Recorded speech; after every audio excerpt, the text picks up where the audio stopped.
Welcome everyone. This is the third annual CASL Faculty Research Slam.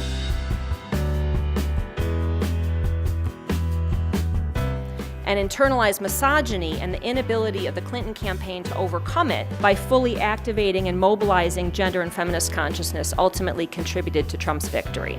So attachment theory presupposes that the relationships you form during development and the relationships that you make as you go through your life influence the way that you cope with stress. This ultimately affects your health and it affects your well-being. So we are really interested in finding out how many people have a riboflavin deficiency. There's no way to easily check if riboflavin is deficient in these populations. So what we wanted to do was develop an assay.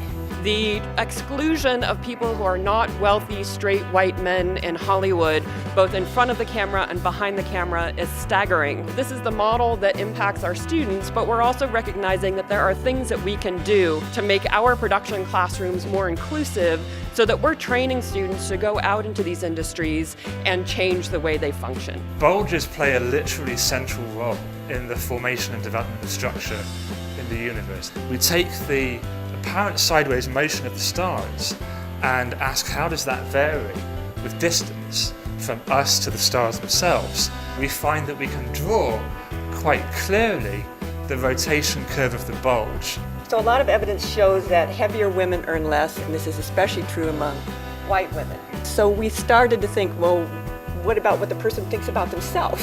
How do they perceive their own weight? We know women tend to over-perceive their weight, whereas men tend to under-perceive their weight.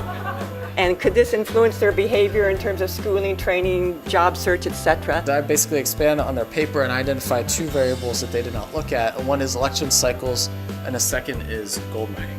And they said that the state of the economy really matters. So if the economy is in a recession, you have to show you're a strong leader, so you go to war.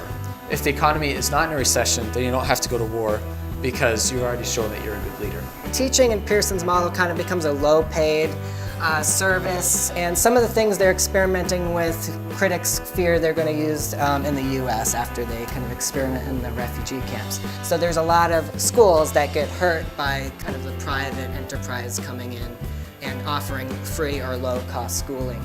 I'm looking obviously at the intersection of gender, the crime, the execution, and of course the issue of religion, of the perfect Catholic young woman who is decapitated in front of the whole city to show women that you should not obviously divert from the model of the perfect young woman who does exactly what your father tells you. What could be some behavioral strategies? What could be some just messages you could share with taxpayers so that they can pay their taxes? A land-based tax would be just based on square footage. So it doesn't matter if you have a skyscraper or a two-story building, it doesn't matter if that's brand new or very old. But one way for encouraging reconstruction of Detroit is to introduce this land-based tax. It turns out that these reactions are not only present in humans, they're also homologous in other species, and they're also present in rats. So this is a rat that is receiving sucrose directly to their mouth, and this is a rat that is receiving quinine. And you can see the comparison and the similarity between these reactions.